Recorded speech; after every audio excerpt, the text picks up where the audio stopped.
investis-tu? Il était une fois une femme qui adorait son travail et l'argent qu'elle gagnait tout simplement à partir de son travail.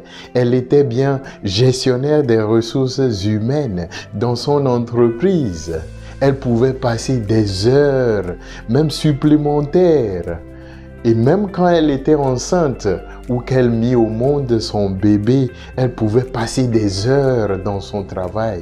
Elle avait peu de temps à consacrer à son mari ou à son bébé. Et elle fut même étonnée qu'un jour, que son mari demanda le divorce et épousa sa meilleure amie.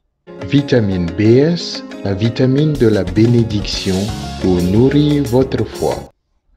Bien-aimé de Dieu, où investis-tu tes énergies chaque jour? Dans quelle banque économises-tu? Cours-tu derrière l'argent en devenant son esclave, comme le serviteur malhonnête dans l'Évangile, ou cours-tu après l'amour?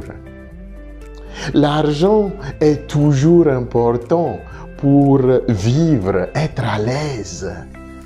Mais l'argent n'apporte pas l'amour. L'argent n'apporte pas la santé, ni écarte la vieillesse.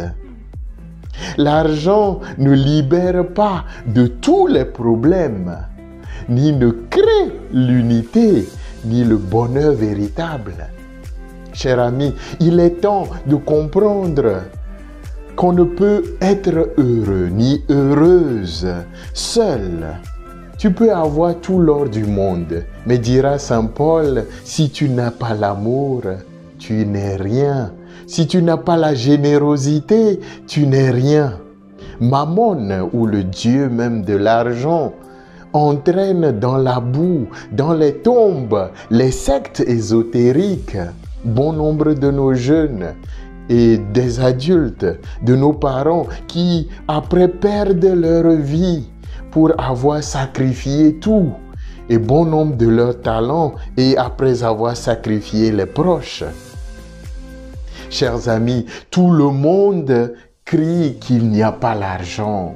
Il n'y a pas l'argent. Et le riche pleure parce qu'il n'a pas assez d'argent. Le pauvre pleure aussi parce qu'il en manque. Cessons de pleurer pour de l'argent que l'on a ou que l'on n'a pas. Levons les yeux pour voir toutes ces richesses-là et ces talents que Dieu nous a donnés et que nous possédons. Notre intelligence, nos talents, nos passions, nos mains, nos pieds, tout notre corps, et sont des richesses que nous pouvons utiliser pour créer encore plus de richesses et aider les autres à côté de nous. N'oublions pas les paroles du sage africain. Il est difficile à un homme rassasié de reconnaître ou de voir que l'autre a faim. Bon dimanche et bonne méditation à toi qui m'écoutes.